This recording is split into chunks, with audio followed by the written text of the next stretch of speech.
बात करें बेटा तो लास्ट लेक्चर के अंदर हमने डिस्कस किया था बेटा kinetic theory of gases. Kinetic theory of gases के अंदर हमने कुछ पोस्टुलेट देखे थे, कुछ अजम्पशंस देखे थे, लगभग 10 अजम्पशंस हमने लास्ट लेक्चर के अंदर डिस्कस कर लिए थे। यानी अजम्पशंस डिस्कस करने के बाद हमने ये देखा था कि जो गैस इन अजम्पशंस को फॉलो करती है, ठीक है, ओबे करती है, उसे हम बोलते हैं बेटा ideal gas.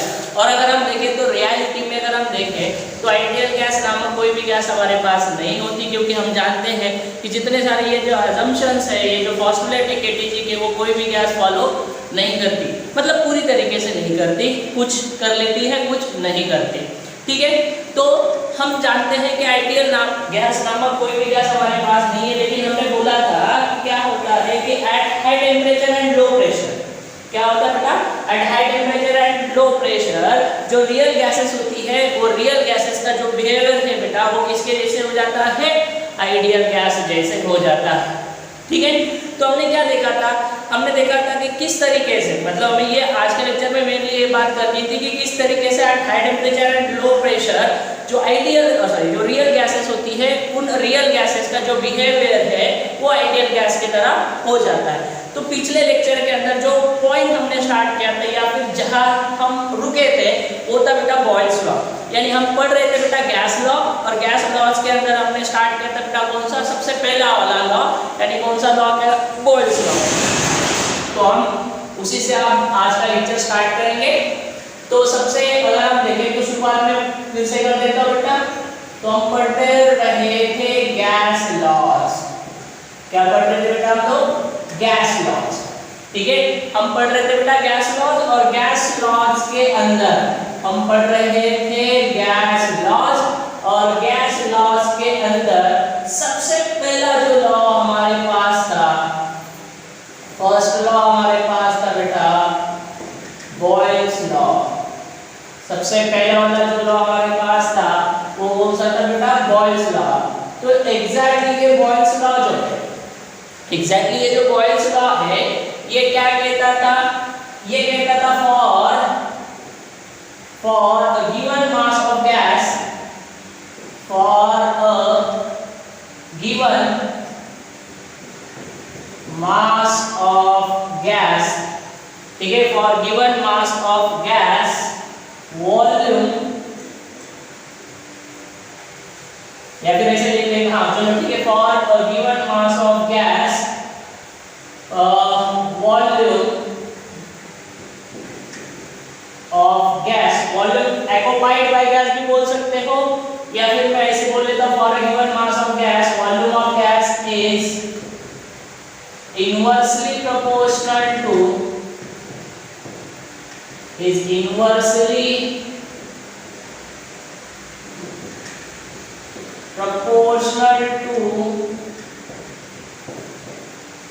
pressure exerted by gas at constant temperature, at constant temperature, ठीक है। तो हम ऐसे बोल सकते हैं कि at constant temperature volume of gas is inversely proportional to pressure exerted by gas, ठीक है, for a given mass of gas, ऐसे बोला जा सकता है। या फिर मैंने जैसे लिखवा के दिया for a given mass of gas volume of gas या volume occupied by gas is inversely proportional to pressure exerted by gas, ठीक है, at constant temperature। मतलब बॉयल्स लॉ एग्जैक्टली यहाँ से अगर हम देखें तो बोला जाता है कि जो कुछ हमारे पास गिवन मास ऑफ गैस रहेगा, या गिवन मास ऑफ गैस की अगर हम बात करेंगे तो उसका जो वॉल्यूम ऑक्युपाइड रहेगा बेटा it is inversely proportional to pressure exerted by gas, ठीक है। मतलब अगर मैं इसे मान लेता हूँ बेटा, यहाँ पे अगर आप ध्यान से देखो तो मान लेते हैं इस तरीके का मेरे पास कोई कंटेनर है, सपोज टू बी, ठीक है, और इस कंटेनर के अंदर मैं इसे मान लेता हूँ बेटा ये जो कंटेनर है, इस कंटेनर के अंदर ये सारे जो है ये पार्टिकल, गैस पार्टिकल, जिसे हम मॉलिक्यूल्स वगैरह बोलते हैं, एटम्स मॉलिक्यूल्स की बात करें तो ये सारे जो गैस के मॉलिक्यूल्स हैं, ठीक है। अब इनका कुछ क्या रहा होगा बेटा, कुछ वॉल्यूम रहा होगा, ठीक है, कुछ क्या होगा इसका वॉल्यूम रहा होगा, और ये जो गैसेस के मॉलिक्यूल्स है, बेसिकली ये जो गैसेस के पार्टिकल्स है, ये गैसेस के पार्टिकल्स क्या करेंगे बेटा, हर तरफ प्रेशर एक्सर्ट करेंगे, इस तरीके से हर तरफ क्या करेंगे बेटा, ये प्रेशर एक्सर्ट करेंगे, कांस्टेंट टेम्परेचर, मैं अगर बात करूं बेटा यहाँ पे तो मैं क्या बोल सकता हूँ कि एट कांस्टेंट टेम्परेचर। तो अगर कांस्टेंट टेम्परेचर की बात करेंगे तो बॉयल्स लॉ से हम क्या बोल सकते हैं कि V is inversely proportional to P। क्या बोला जाता है बेटा कि V is inversely proportional to P, मतलब वॉल्यूम जो होगा it is inversely proportional to यानी इनवर्सली प्रोपोर्शनल टू P यानी प्रेशर। या फिर अगर हम देखें तो मैं ऐसे बोल सकता हूँ ये कब हो सकता है, ये कब हो सकता है, तो मैं बोल सकता हूँ कि एट कांस्टेंट टेम्परेचर, ठीक है, एट कांस्टेंट टेम्परेचर की अगर बात करेंगे तब तो वॉल्यूम जो होगा it is inversely proportional to pressure.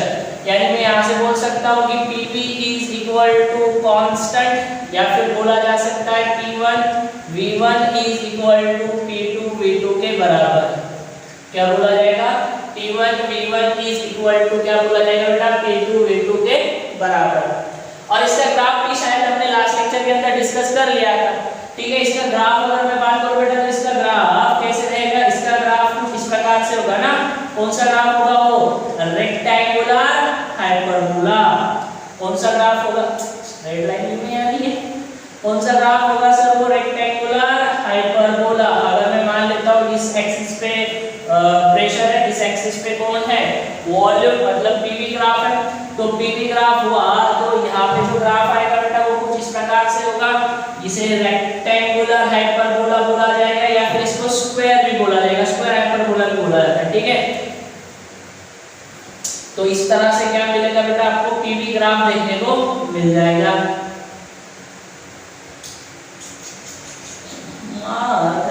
Problem, हाँ चलो ठीक है। सो कुछ इस तरह से आपको क्या मिल जाएगा बेटा, ये पीवी ग्राफ देखने को मिल जाएगा, प्रेशर वर्सेस वॉल्यूम। तो ये पीवी ग्राफ आपको ऐसे मिल जाएगा देखने को। अब ध्यान समझना कुछ और बात है। अब इसमें क्या होता है सर, बहुत अलग अलग तरह के ग्राफ आपसे पूछे जा सकते हैं, बहुत अलग अलग तरह के ग्राफ। कभी आपसे पास, अभी मैंने ये जो ग्राफ बनाया बेटा, ये कौन सा ग्राफ है, पीवी ग्राफ है, ठीक है। ये कौन सा ग्राफ है आपके पास, PV graph.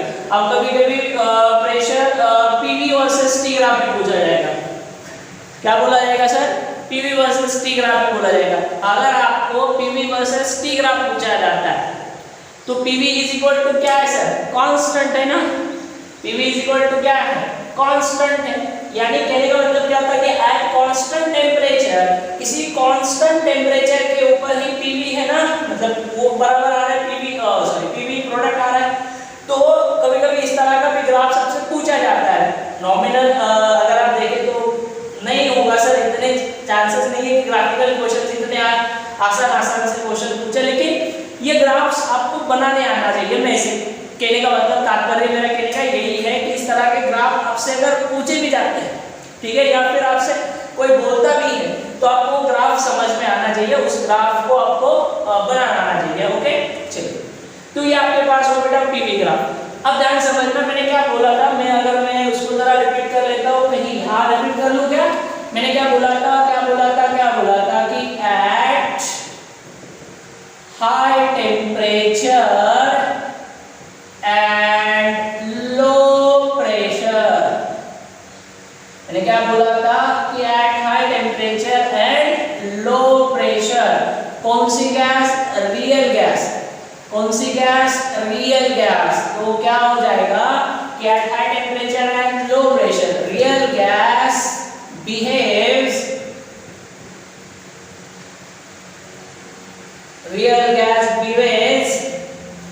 as ideal gas,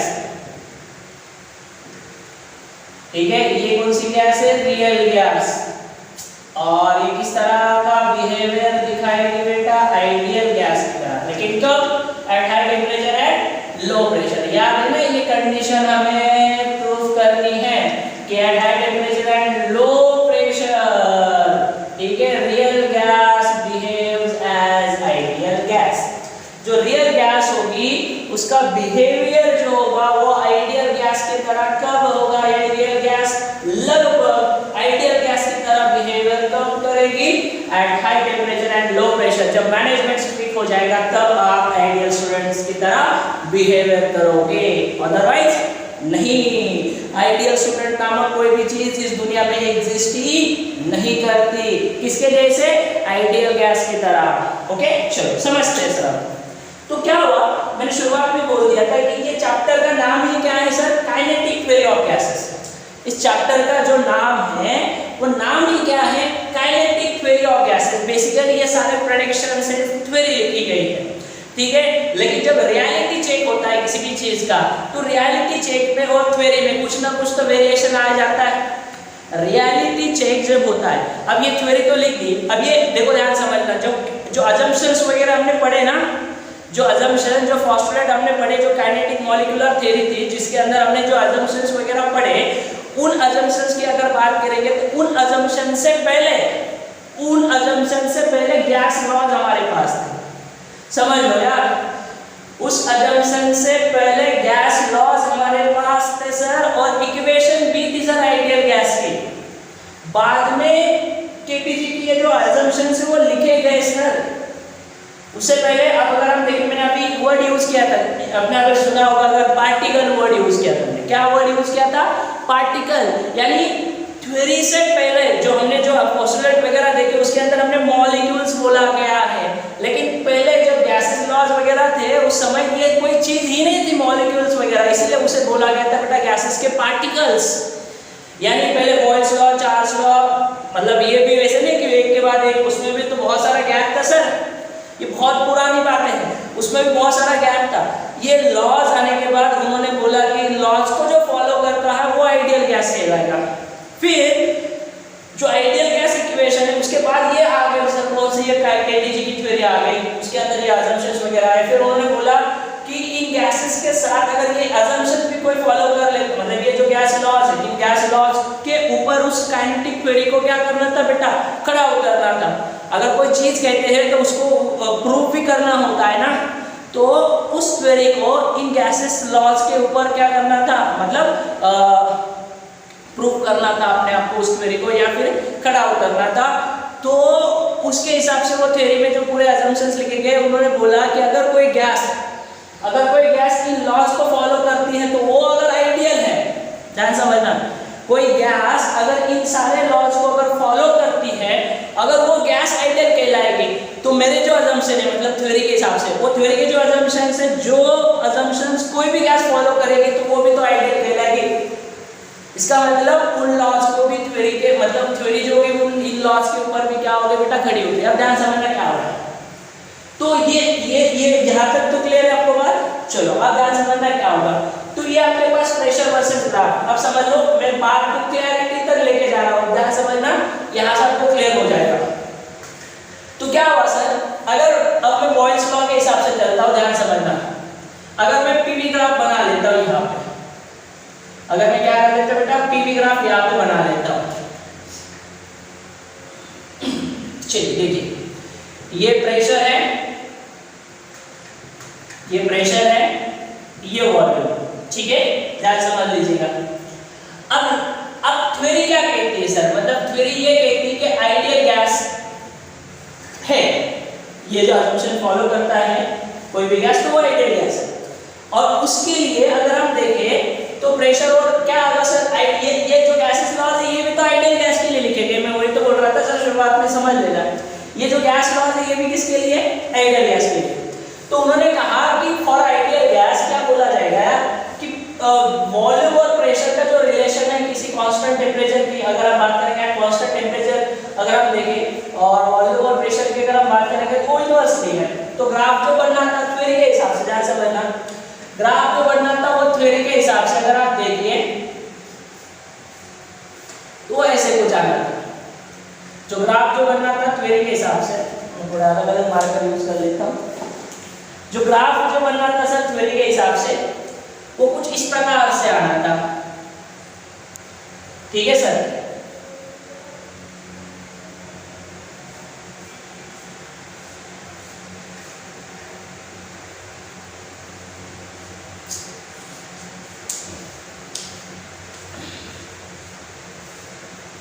ये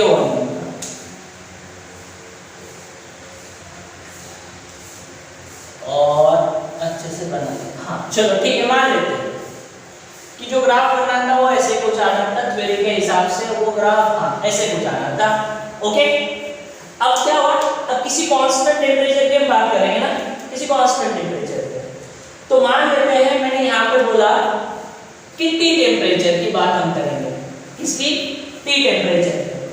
तो थ्योरी ये कहती है, जो ग्रीन मार्कर में डिनोट कर रहा हूं बेटा ग्रीन मार्कर से, वो है थ्योरी का ग्राफ, वो थ्योरी के हिसाब से ग्राफ आना चाहिए, पीवी ग्राफ, बस समझ लो, थ्योरी के हिसाब से आना चाहिए बेटा वो कौन सा ग्राफ, पीवी ग्राफ। लेकिन जब रियलिटी चेक हुआ, जब रियलिटी चेक हुआ, यानी रियलिटी चेक का मतलब एक्सपेरिमेंटली अगर हम देखें तो जो ग्राफ आया बेटा वो ग्राफ ऐसे कुछ आया, जो ग्राफ आया बेटा, या रेड मार्कर से डिनोट कर लेता हूं, जो ग्राफ आया बेटा वो ऐसे कुछ आया। और अगर आप ध्यान से देखो तो एनसीईआरटी की किताब में आपको ये देखने को मिल जाएगा, ठीक है। तो ये डॉटेड लाइन से मैं जरा इसको डिनोट कर लेता हूं। तो जो ग्राफ आया बेटा वो ऐसे कुछ आया, उसी टेम्परेचर के लिए, समझ लो चीजों को। तो क्या हुआ सर, जब देखा उन्होंने कि यार थ्योरी से हिसाब से वो ग्रीन वाला ग्राफ बनना चाहिए था, लेकिन जब रियलिटी चेक हुआ, मतलब एक्सपेरिमेंटली जब देखा, तो आइडियल गैस के लिए तो ये इस तरीके का बनना चाहिए था, लेकिन ये तो बहुत गैप आ रहा है, और इसमें मतलब कोई भी गैस आइडियल गैस की तरह बिहेव नहीं करने लगी, मतलब वो बहुत सारा उसका डेविएशन जो है वो बहुत ज्यादा है, इससे मुकाबले ये बहुत ही ज्यादा है। तो किसी ने सोचा यार ये तो गड़बड़ हो गई, फिर मतलब यहाँ पे ये गैस जो हम बात कर रहे थे बेटा, जिस गैस के लिए हम रियलिटी चेक कर रहे थे, उसने तो आइडियल गैस की तरह बिहेव ही नहीं किया। आइडियल गैस होता तो ग्रीन वाला ग्राफ बनना चाहिए था, लेकिन अब ये रेड वाला बन गया है जब एक्सपेरिमेंटली बात की जा रही है। समझ लेते हो ना चीजों को, इतनी तो अंडरस्टैंडिंग है। अब क्या किया, किसी ने बोला कि एक काम कर लेते हैं, अब क्या करते हैं और टेम्परेचर को जरा बढ़ाते हैं। जब उन्होंने टेम्परेचर को बढ़ाया, ठीक है, तो अगर मैं बात करूं बेटा टेम्परेचर की, तो जब मैंने ऐसे बोला कि मैं और एक टेम्परेचर यहाँ एक और कर्व बना लेता हूँ समझाने के लिए, मैं एक और कर्व बनाने की कोशिश करता हूँ यहाँ पे।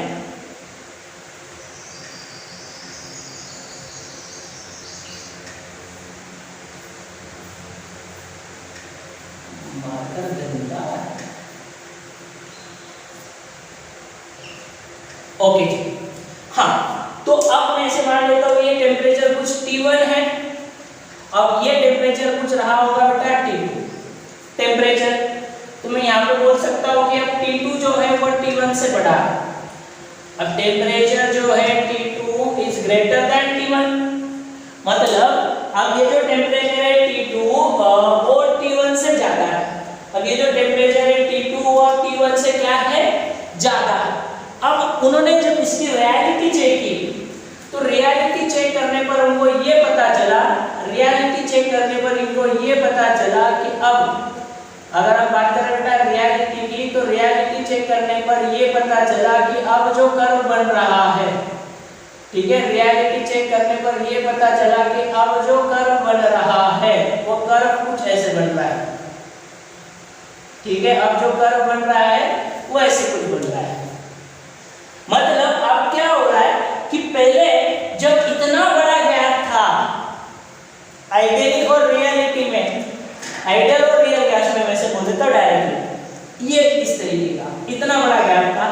अब टेम्परेचर जब बढ़ा रहे हो, अब टेम्परेचर जब बढ़ा रहे हो, अब टेम्परेचर को जब तुम बढ़ाते हो, इंक्रीज करते हो, तो ये गैप बहुत कम हो गई। अब ये गैप जो हो गई बेटा बहुत ही कम हो गई, यानी लगभग ये जो रेड और ग्रीन लाइन है इसमें से बहुत नॉमिनल, इन दोनों में बहुत नॉमिनल गैप आ रहा है। तो उन्होंने ऐसे सोचा यार कि हम जैसे टेम्परेचर बढ़ा रहे हैं कि ये जो रियल गैस है, ये जो रियल गैस है, ये रियल गैस का बिहेवियर आइडियल गैस की तरह होता जा रहा है। जैसे मैनेजमेंट जितना स्ट्रिक्ट होता जाएगा उतने रूल्स तुम फॉलो करते जाओगे। समझ में आती है ये चीज? तो उन्होंने ये सोचा कि यार देखो टेम्परेचर बढ़ाया तो ये इतना बड़ा गैप था, ये बहुत ही नॉमिनल हो रहा है। अगर हम और टेम्परेचर अगर बढ़ाते हैं तो क्या होगा, अगर हम टेम्परेचर बढ़ाते हैं तो क्या होगा मतलब एक और अगर मैं कर्व बनाता हूं, अगर एक और मैं कर्व बना ही लेता हूं इस तरीके का कुछ, एक और कर्व अगर मैं बना लेता हूं कुछ इस प्रकार से, तो यानी अगर मैं मान लेता हूं बेटा ये कुछ रहा होगा T3, कुछ T3 और बोला गया कि T3 again greater than T2, T2 greater than T1। तो अब उन्होंने देखा कि लगभग ये जो रेड लाइन है, लगभग ये जो रेड लाइन है, ये रेड लाइन पूरी तरीके से मतलब लगभग ये जो रेड लाइन है ये बिल्कुल इससे इस तरीके से आ रही है बेटा, ठीक है। इस तरीके से ये जो रेड लाइन है ये बिल्कुल इस तरीके से इससे मिलती जुलती आ रही है। तो उन्होंने ये देखा कि जैसे हम टेम्परेचर बढ़ा रहे हैं रियल गैस का जो बिहेवियर है वो आइडियल गैस के तरह होता जा रहा है। समझ में आई चीज? जैसे हम टेम्परेचर को बढ़ा रहे हैं, जैसे हम टेम्परेचर को बढ़ाते जा रहे हैं, रियल गैस का जो बिहेवियर है वो आइडियल गैस की तरह होता जा रहा है। और वहां से एक चीज हमें समझ में आई फिर कि एट हाई टेम्परेचर, वहां से एक चीज हमें क्लियर होते हुए आई कि एट हाई टेम्परेचर जो रियल गैसेस होगी उसका बिहेवियर आइडियल गैस की तरह होगा, ठीक है, उसका बिहेवियर आइडियल गैस की तरह होगा, ठीक है। बात समझ में आती है? तो इसीलिए यहाँ पे अगर आप देखें तो हम बोलते हैं कि एट हाई टेम्परेचर, क्या बोला जाता है? Eight high temperature. जैसे हम टेम्परेचर को बढ़ाते जाएंगे वैसे ही रियल गैसेस का बिहेवियर आइडियल गैस की तरह होता जाएगा। ये चीज हमें समझ में आई बेटा कहाँ से? बॉयल्स लॉ से। कहाँ से समझ में आई ये चीज हमें? बॉयल्स लॉ से। बात समझ लो कहाँ से क्लियर हुई बेटा ये चीज हमें? बॉयल्स लॉ से, ठीक है। चलिए अब बॉयल्स लॉ के बाद में हमारे लिए जो नेक्स्ट लॉ निकल के आता है बेटा वो रहेगा बेटा चार्ल्स लॉ। क्या होगा वो? Charles law. हमारे पास जो नेक्स्ट लॉ निकल के आता है वो नेक्स्ट लॉ हमारे पास होगा बेटा कौन सा वाला लॉ होगा? वो चार्ल्स लॉ, ठीक है। तो आई होप सो कि आपका जो बॉयल्स लॉ होगा, ठीक है, वो बॉयल्स लॉ क्या होगा? क्लियर हुआ होगा, ठीक है। अब इसके बाद अगर हम बात करेंगे बेटा जो नेक्स्ट हमारे पास जो लॉ निकल के आएगा वो लॉ रहेगा बेटा कौन सा वाला लॉ? Charles law. अब ये चार्ल्स लॉ एग्जैक्टली क्या कहता है इसकी चर्चा हम करेंगे, ओके, ठीक है। सो चार्ल्स लॉ की अगर हम बात करेंगे तो चार्ल्स लॉ एग्जैक्टली क्या कहता है इसकी चर्चा हम कर लेते हैं। उससे पहले मैं जरा बोर्ड को क्लियर कर लेता हूँ। बोर्ड क्लियर करने की हाँ है। ये बात क्लियर है? सबको अंडरस्टूड हो रहा है कि मैं क्या बता रहा हूँ बेटा? ठीक है, अंडरस्टूड हुआ होगा सभी क्या पढ़ाया है, ठीक है। चलो इसको मैं जरा क्लियर कर देता हूँ। ग्राफ वगैरह आई थिंक सो आपको सारी चीजें क्लियर हो गई। चलिए तो सेकंड जो लॉ हमारे पास होगा बेटा वो सेकंड लॉ रहेगा बेटा कौन सा वाला? Charles law. जरा इसको मैं मिटा देता हूँ।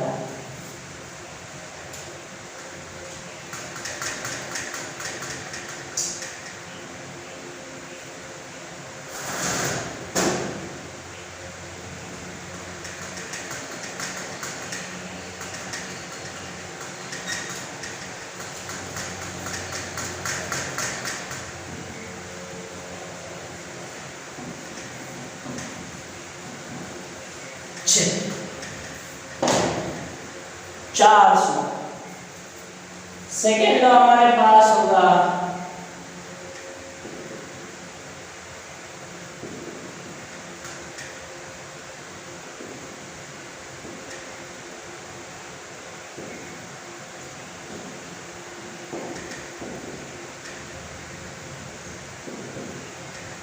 Okay, Charles law. अब ये जो चार्ल्स लॉ है बेसिकली ये क्या कहता है? चार्ल्स लॉ सेम कहता है कि for a given mass of a gas, Charles law क्या कहता है कि फॉर अ चार्ल्स लॉ क्या कहता है कि for given mass of gas, for given mass of gas, same statement लिखना है, मतलब सेम मतलब starting, for given mass of gas, volume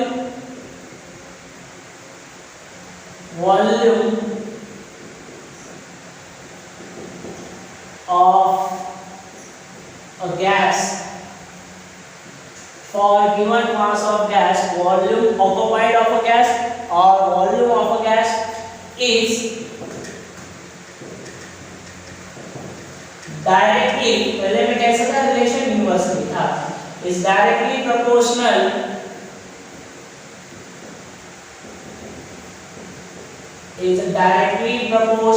to its absolute temperature, is directly proportional to its absolute temperature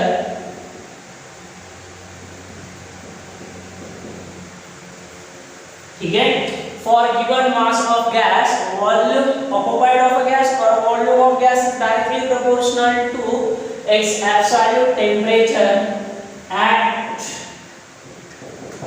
constant pressure ठीक है, at constant pressure, मतलब यहाँ पे कौन कांस्टेंट रहना है, प्रेशर, और यहाँ पे जब प्रेशर कांस्टेंट होगा तो हम क्या बोलेंगे बेटा कि जो वॉल्यूम ऑफ गैस रहेगा, जो वॉल्यूम ऑफ गैस रहेगा वो वॉल्यूम ऑफ गैस हो जाएगा it is directly proportional to its absolute temperature, is directly proportional to its absolute temperature, मतलब यहाँ पे अगर हम बात करें बेटा तो यहाँ पे प्रेशर कांस्टेंट है, और जब प्रेशर कांस्टेंट होगा तो गैस का जो वॉल्यूम रहेगा वो डायरेक्टली प्रोपोर्शनलिटी में होगा उसके एब्सोल्यूट टेम्परेचर और उसके टेम्परेचर से, समझ लो चीजों को, मतलब यहाँ पे अगर हम बात करेंगे तो मैं ऐसे बोल सकता हूँ कि V is directly proportional to T at constant pressure,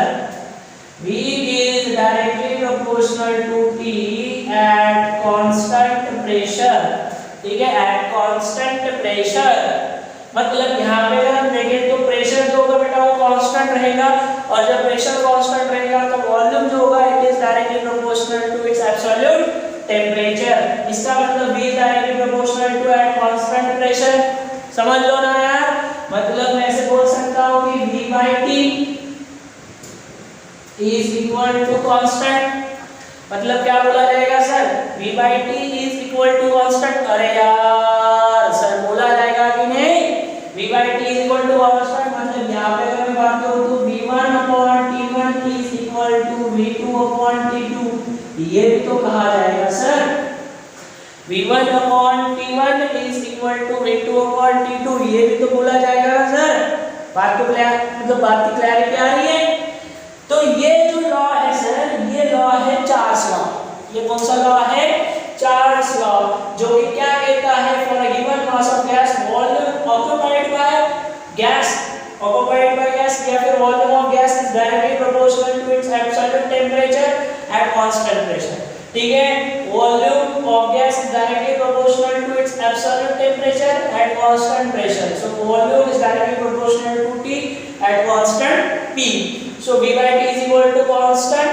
यानी हम बोल सकेंगे V1/T1 is equal to V2/T2 के बराबर होगा, ठीक है, यहाँ तक की क्लैरिटी है सबको, अरे यहाँ तक की क्लैरिटी है सबको, ठीक है, अब ध्यान समझना, अब इसका ग्राफ अगर आप देखो, अगर इसका ग्राफ अगर हम देखें तो ग्राफ जो होगा, अब अगर हम देखें ग्राफ, अब ग्राफिकल अगर हम इसकी स्टडी लेके आते हैं, मतलब अगर हम देखें ग्राफिकली इसको समझते हैं यार, ग्राफिकली कैसे, आप देखो, अब यहाँ पे तो आपको डायरेक्टली रिलेशन मिल रही है, मतलब आपको बोला गया है कि डायरेक्टली रिलेशन है, मतलब अगर मैं ग्राफ की बात कर लेता हूँ बहुत सी चीजें निकल जाएंगी, ग्राफिकली भी नहीं मतलब ग्राफ के अलावा बहुत अलग अलग तरह की चीजें भी हमें यहाँ से निकल के आएंगी जो कि इंपॉर्टेंट रहेंगी।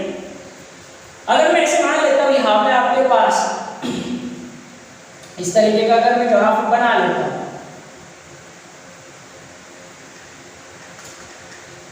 मान लेते हैं इस तरीके का अगर मैं ग्राफ बना लेता हूं, सपोज टू बी, चलो यहाँ पे v और यहाँ पे t ले लेता हूं, vt ग्राफ। ओके, तो अब यहां से आपको उसको डायरेक्टली पता है कि v is directly proportional to t। ये जो v होगा, ये v जो होगा बेटा it is directly proportional to t है। v जो है it is directly proportional to t है। तो आप क्या करोगे, यहाँ पे जो लाइन रहेगी वो रहेगी बेटा straight line passing through origin. यहाँ पे जो लाइन रहेगी वो रहेगी बेटा straight line passing through origin, ऐसी कुछ। यहाँ पे जो लाइन रहेगी बेटा स्ट्रेट लाइन होगी पासिंग थ्रू ओरिजिन। अब ये आइडियल गैस के लिए, अब ये किसके लिए होगा बेटा, आइडियल गैस के लिए। सो फॉर आइडियल गैस हम बोल सकते हैं कि वॉल्यूम जो होगा it is directly proportional to its temperature. ये तो सारे गैसेस तो आइडियल, मतलब सारे जो गैस लॉज है ये तो पूरे आइडियल गैस के लिए। लेकिन अब इसी मतलब जैसे बॉयल्स लॉ के लिए रियलिटी चेक हुआ ना, इसलिए जब रियलिटी चेक हुआ तो इसमें क्या देखा गया, वही देखा गया सर कि ये जो डॉटेड वाली लाइन होती है, ये डॉटेड वाली लाइन ऐसी कुछ निकल के आ रही है सर। मतलब जब होगा रियलिटी में वो ऐसे रहेगा और आइडियली ऐसे होगा, तो फिर से वही कॉन्सेप्ट होगा सर कि जैसे हम टेम्परेचर को बढ़ाते हैं, ठीक है, वैसे लाइन थोड़ा थोड़ा क्या होती है सर, नजदीक चली जाती है। ओके, अब ध्यान समझना, इसमें भी और एक बढ़िया से वेरिएशन लेके आ सकते हैं। अब ये जो टेम्परेचर है, तो मैंने क्या बोला कि टेम्परेचर इट्स एब्सोल्यूट टेम्परेचर बोला, इट्स एब्सोल्यूट टेम्परेचर बोला है। अब मान लेते हैं कि ये जो टेम्परेचर है ये केल्विन में ना होके मान लेते हैं डिग्री सेल्सियस में होगी। किसमें होगी, डिग्री सेल्सियस। मतलब अगर मैं ग्राफ को बनाने की कोशिश करूं बेटा, यहाँ पे ध्यान समझना, ग्राफ को अगर मैं यहाँ इस तरीके से अगर बनाने की कोशिश करता हूँ, हाँ चलो, अगर मान लेता हूँ यहाँ पे आपके पास ये वॉल्यूम है और यहाँ पे आपके पास, अब मान लेता हूँ बेटा ये जो यहाँ पे गिवन है सर टेम्परेचर, लेकिन अब ये जो टेम्परेचर अब ये डिग्री सेल्सियस में गिवन है। अब ये जो टेम्परेचर ये किस में गिवन है, डिग्री सेल्सियस में गिवन है। अब ग्राफ कैसे होगा, अब अगर आपसे ग्राफ ऐसे कुछ आ जाता है कि यहाँ पे वॉल्यूम है और यहाँ पे अब टेम्परेचर ही है, मतलब वॉल्यूम और टेम्परेचर के बीच में ही ग्राफ है, वीटी ग्राफ ही है, लेकिन अब वहां पे जो टेम्परेचर है वो केल्विन में ना हो के डिग्री सेल्सियस में। समझ लो ना सर, आप ये टेम्परेचर जो है वो केल्विन में ना हो के अब किसमें गिवन है, हमें डिग्री सेल्सियस में गिवन है। तो अब ग्राफ कैसे बनेगा, और मान लेता हूं यहाँ जो गिवन है आपके पास ये चीज, तो मान लेता हूं बेटा यहाँ पे आपके पास गिवन है 0 डिग्री सेल्सियस। कितना, 0 डिग्री सेल्सियस गिवन है। अब ग्राफ कैसे, तो अब अलग अलग सैंपल अगर मैं लेता हूं बेटा गैसेस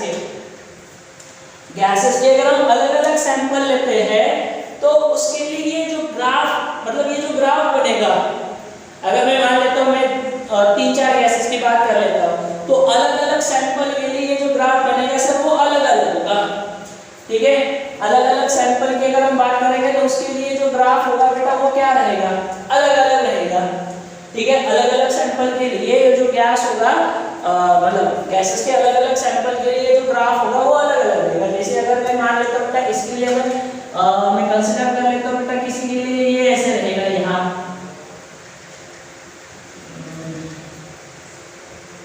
ओके चलो, सपोज टू बी ऐसे एक सैंपल लिया है, एक सैंपल के लिए ये ग्राफ ऐसे रहा। अब अगर मैं दूसरे सैंपल की बात कर लेता हूँ तो दूसरे के लिए कुछ और हो सकता है। सपोज टू बी दूसरे के लिए अगर मैं यहाँ ले लेता हूँ ऐसे कुछ, तो उसके लिए ऐसे कुछ आएगा, ऐसे कुछ होगा। ठीक है, और अगर मैं ऐसे मान लेता हूँ, इसको मैं जरा एक्सटेंड कर लेता हूँ, ठीक है, ऐसे कुछ कर लेते हैं हम एक्सटेंड। अगर आप ध्यान से देखो, अब अगर मैं और किसी एक सैंपल की बात कर लेता हूँ, किसी दूसरे सैंपल के लिए, किसी दूसरे गैस के लिए, तो उसके लिए ऐसे भी हो सकता है ये ग्राफ। ठीक है, और अगर मैं ऐसे मान लेता हूँ तो ये सारे जो ग्राफ होते हैं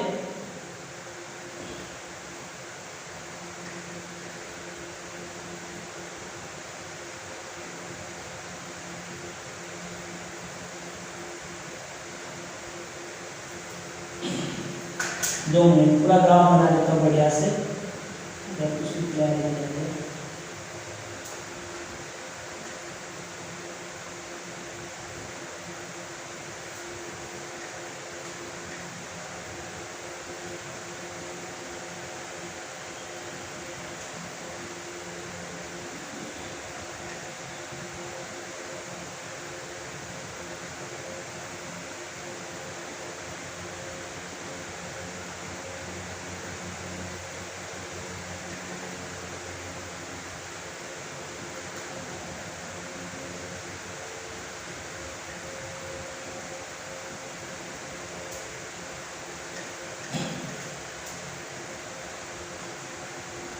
ऐसे कुछ बना लेता उसको। ओके,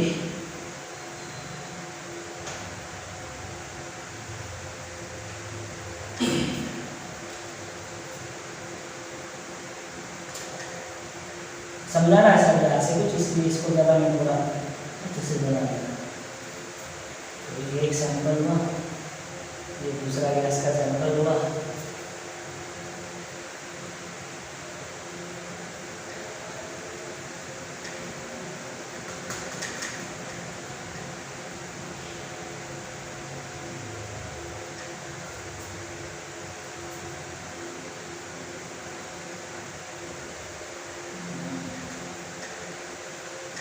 और ये तीसरा प्रश्न है,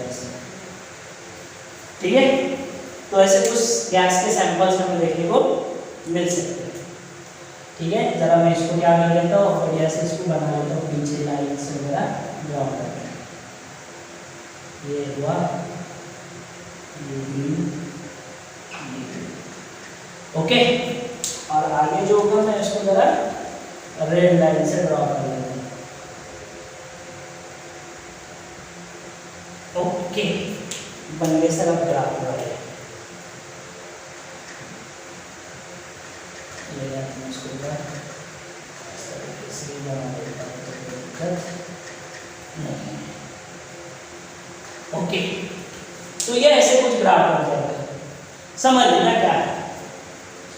तो हमने क्या बोला कि जब अगर मैं यहाँ पे एब्सोल्यूट मतलब केल्विन में ना लेके अलग अलग गैसेस के सैंपल्स लेता हूँ और उसके लिए जब मैं वीटी ग्राफ बना लेता हूँ, तो जब उसके लिए जो वीटी ग्राफ बनाऊंगा तो वो स्ट्रेट लाइन ही होगी, ठीक है। ये जो मैंने रेड मार्कर से डिनोट कर ली है, रेड मार्कर से, तो वो रेड मार्कर से जो मैंने लाइन डिनोट कर ली बेटा, वो एक स्ट्रेट लाइन ही होगी, लेकिन वो अब ओरिजिन से पास नहीं होगी। लेकिन अब वो क्या नहीं होगी बेटा, ओरिजिन से पास नहीं होगी। तो अलग अलग सैंपल के लिए जब मैंने चार्ल्स लॉ के हिसाब से एक ग्राफ बना लिया, तो उस ग्राफ के अंदर मैं क्या देख पा रहा हूँ बेटा कि लाइन जो है वो एक स्ट्रेट लाइन ही आ रही है, लेकिन वो जो लाइन है बेटा वो लाइन ओरिजिन से पास नहीं होती, ठीक है। लेकिन अगर मैं ध्यान से देखो उसके पीछे अगर यहाँ उसके एंड्स को अगर जोड़ता हूँ तो वो सारे एक ही पॉइंट पे आके मिलते हैं, यानी ये जो पॉइंट होता है इसी पॉइंट पे वो आके मिलते हैं। और यहाँ पे जो टेम्परेचर होता है वो टेम्परेचर होता है बेटा कितना, -273, ठीक है। वो कितना होगा बेटा, -273 डिग्री। ये टेम्परेचर यहाँ पे होता है। उसके बाद अगर आप देखो तो उसके बाद लगभग आप देखो बेटा ये जो होगा उसके बाद अगर आप देखो तो वॉल्यूम खत्म नहीं होता है, निग्लेजेबल। अब वॉल्यूम तो जीरो मतलब निगेटिव तो नहीं होगा ना, इसीलिए यहाँ पे अगर हम देखें तो यही तक ये ग्राफ बनता है। मतलब वो जो टेम्परेचर होता है -273, ठीक है, ये सबसे लोवेस्ट टेम्परेचर है। मतलब वहाँ पे अगर हम देखें तो उसके बाद वॉल्यूम का कोई भी रोल नहीं होता, तो उसके लिए ये ग्राफ है। हाँ, अगर आप ध्यान से देखो तो अगर मैं ऐसे मान लेता हूँ, अगर मैं ऐसे कंसीडर कर लेता हूँ कि अगर ये केल्विन में गिवन होता, अगर ये केल्विन में गिवन होती, मतलब ये जो स्केल है अगर वो केल्विन में गिवन होती, तो हमें पता है फिर अगर ये केल्विन में गिवन होगी तो ये वॉल्यूम का एक्सिस होता कि यहाँ लगा देना बस। अगर ये केल्विन में होती सर तो डायरेक्ट स्ट्रेट लाइन होती पासिंग थ्रू ओरिजिन। डायरेक्ट क्या होती बेटा, स्ट्रेट लाइन होती बेटा पासिंग थ्रू ओरिजिन। तो हम क्या करते थे, ये वॉल्यूम वाली जो एक्सिस है इस वॉल्यूम वाले एक्सिस को उठा के बस कहाँ लगा देते बेटा, यहाँ लगा देते, तो आपका ग्राफ बन जाता था वीटी ग्राफ। अगर टेम्परेचर के अंदर मतलब अगर टेम्परेचर केल्विन के अंदर होता तो अगर टेम्परेचर केल्विन के अंदर होता तो हम क्या करते थे, ये वॉल्यूम वाले एक्सिस उल्टा के यहाँ लगा देते। लेकिन अगर मान लेते ये डिग्री सेल्सियस में होगा तो ग्राफ ऐसे बनता है सर। इसीलिए इसको मैं जरा अच्छे से बनाने की कोशिश कर रहा हूँ। ओके चलो, तो ये आपके पास हो जाएगा बेटा कौन सा, VT ग्राफ। अब अगर आप ध्यान से देखो तो अब तक अगर हम देखें गैस लॉज के अंदर हमने दो लॉज पढ़े। अब तक के अगर हम बात करें बेटा तो गैस लॉज के अंदर हमने क्या किया बेटा, दो लॉज पढ़े। कौन कौन से लॉज पढ़े, एक हमने पढ़ा बॉयल्स लॉ और दूसरा हमने पढ़ा बेटा चार्ल्स लॉ। अब ये जो बॉयल्स लॉ हमने पढ़ा उसके अंदर हमने देखा, तो अगर हम बात करेंगे बेटा from Boyle's law, from Boyle's law, अगर हम बात करें बेटा फ्रॉम बॉयल्स लॉ, तो अगर हम बॉयल्स लॉ की बात करेंगे तो फ्रॉम बॉयल्स लॉ हम क्या बोलते हैं कि जो वॉल्यूम होता है it is inversely proportional to P होता है। V is inversely proportional to P at constant temperature। Okay, ये पढ़ा हमने कहां से बेटा, बॉयल्स लॉ से। सो फ्रॉम बॉयल्स लॉ हमने पढ़ा कि ये जो V होता है it is inversely proportional to P at constant temperature। हो गया सर, पढ़ लिया। अब चार्ल्स लॉ की अगर हम बात करेंगे तो मैं ऐसे बोल सकता हूं कि फ्रॉम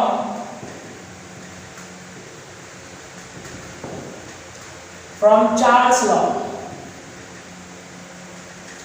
अगर हम चार्ल्स लॉ की बात करेंगे so from Charles law V is directly proportional to T at constant pressure। ये पढ़ा हमने कहां से, चार्ल्स लॉ। यानी चार्ल्स लॉ से पढ़ा कि वॉल्यूम जो होगा it is directly proportional to temperature at constant pressure. Boyle's law से पढ़ा कि volume is inversely proportional to pressure at constant temperature. अब अगर मैं दोनों के दोनों लॉ से, मतलब अगर मैं दोनों को कंबाइन कर देता हूँ, मतलब दोनों लॉ से अगर मैं क्या मतलब स्टेटमेंट बना सकता हूँ या दोनों लॉ से मुझे क्या समझ में आएगा। अब देखो वॉल्यूम जो होगा it is inversely proportional to pressure, और अगर मैं बात करूँ तो वॉल्यूम जो होगा it is directly proportional to किसके बराबर होगा, टेम्परेचर के बराबर। मतलब V is proportional to T/P बोला जाएगा कि नहीं, अरे V is proportional to T/P बोला जाएगा कि नहीं। अगर मुझे बात बताइए, अगर मैं ऐसे बोलूँगा तो कुछ गलत होगा क्या, अरे भाई साहब अगर मैं ऐसे बोल लेता हूँ बेटा तो कुछ गलत होगा क्या, नहीं होना चाहिए। अगर मैं ऐसे बोल लेता हूँ तो कुछ गलत होना चाहिए क्या, उसमें नहीं होना चाहिए सर। तो अगर मैं बात करूँ बेटा from Boyle's law volume is inversely proportional to pressure at constant temperature, from Charles law volume is directly proportional to temperature at constant pressure. So अगर दोनों से अगर मैं बात करूँ तो क्या बोल सकता हूँ कि volume is proportional to T/P, volume is proportional to T/P। यानी अगर इस प्रोपोर्शनलिटी साइन को अगर मुझे हटाना है, इस प्रोपोर्शनलिटी साइन को अगर मुझे हटाना है तो प्रोपोर्शनलिटी साइन को हटाने के लिए मुझे क्या लेना होगा, कोई कांस्टेंट लेना होगा। प्रोपोर्शनलिटी साइन को अगर मुझे हटाना है तो प्रोपोर्शनलिटी साइन को हटाने के लिए मुझे क्या लेना होगा, कुछ कांस्टेंट लेना। मान लेता हूँ यहाँ के लिए मान लेता हूँ बेटा मैंने C कंसीडर कर लिया, कोई कांस्टेंट मैंने क्या कर लिया बेटा, C कंसीडर कर लिया। तो ये आ जाएगा CT/P के बराबर। अरे सर होगा कि नहीं, CT/P के बराबर ये आएगा कि नहीं, यानी PV इज इक्वल टू आ जाएगा CT। यानी यहाँ से अगर मैं लिखता हूँ बेटा तो PV इज इक्वल टू इसके बराबर आएगा CT, या फिर मैं इसे बोल सकता हूँ ना कि PV/T is equal to constant. PV/T is equal to क्या बोला जाएगा सर, कांस्टेंट। ये जो इक्वेशन मेरे पास आ रहा है बेटा PV/T is equal to constant, इसको बोला जाता है बेटा इक्वेशन ऑफ स्टेट। ये जो मेरे पास इक्वेशन निकल के आ रहा है बेटा PV/T, ये जो दोनों लॉस है from Boyle's law from Charles law, मेरे पास ये जो निकल के आ रहा है बेटा दोनों को कंबाइन करने पर PV/T is equal to constant, इसको बोला जाता है सर इक्वेशन ऑफ स्टेट।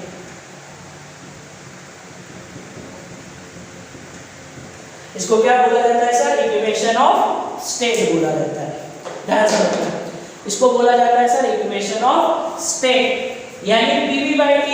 और ये एक मैं ऐसे मानूंगा सर कि ये इंपॉर्टेंट है, क्योंकि बहुत सारे सवाल अगर आप एनसीईआरटी की किताब देखोगे तो एनसीईआरटी के किताब में आपको PV/T के ऊपर तुरंत एक सवाल मिल जाएगा।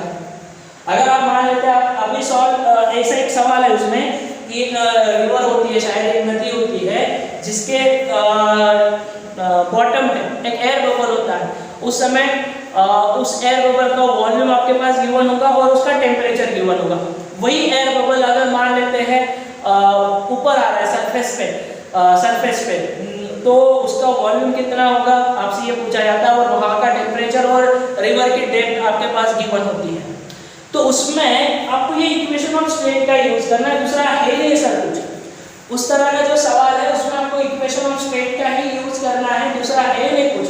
तो PV/T is equal to constant, और इसको हम बोलेंगे इक्वेशन ऑफ स्टेट, या फिर हम इसको ऐसे भी लिख सकते हैं सर, क्या लिखा जा सकता है? V1 upon T1 is equal to P2 V2 upon T2। ठीक है, तो ये एक इंपॉर्टेंट आपके पास क्या बन सकता है सर? फॉर्मूला, एक इंपॉर्टेंट फॉर्मूला है इक्वेशन ऑफ स्टेट का। P1 V1 upon T1 is equal to P2 V2 upon T2। ठीक है, P1 V1 upon T1 is equal to P2 V2 upon T2। तो आज के लेक्चर में गैस लॉज के अंदर हमने दो लॉज पढ़े, बॉयल्स लॉ और चार्ल्स लॉ, और समझ लिया कि किस तरीके से हाई टेम्परेचर के ऊपर रियल गैसेस का जो बिहेवियर है वो आइडियल गैसेस की तरह होता है।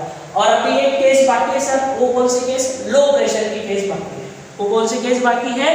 लो प्रेशर की। तो गैस लॉज के अंदर आज हमने दो जो लॉज हो गए उसको कंप्लीट कर दिया है, बॉयल्स लॉ, चार्ल्स लॉ। कल के लेक्चर के अंदर अगर हम देखें तो हम कंप्लीट करेंगे बेटा टे-लुसैक लॉ, एवोगाड्रोस हाइपोथेसिस क्या होता है, दोनों भी बहुत इंपॉर्टेंट है सर। उसमें से अगर मैं बात कर लेता हूँ बेटा टे-लुसैक लॉ से पी, मतलब इन सारे लॉस के अगर मैं बात करूँ बेटा, मतलब Boyle's law, Charles law, Gay Lussac law, उन सब में से एवोगाड्रोस हाइपोथेसिस हमारे लिए बहुत इंपॉर्टेंट रहेगा, क्योंकि उसी से हमें मोल का कॉन्सेप्ट मिला। उससे पहले तो मोल नामक कोई चीज उनको पता ही नहीं थी, इन्होंने तो पार्टिकल के नाम से ही सारी चीजें बना दी थी, लेकिन वहां से हमें एक्चुअल में मोल क्या होता है, उसका मतलब क्या है, ये चीजें समझ में आई। इसलिए हमें एवोगाड्रोस हाइपोथेसिस का बहुत इंपॉर्टेंट रहेगा। और उसके बाद एंड में हम बात करेंगे बेटा आइडियल गैस इक्वेशन क्या होती है। ठीक है, सो आज के लिए बस इतना ही, रुक जाते हैं, मिलते बेटा नेक्स्ट लेक्चर में। Thank you so much.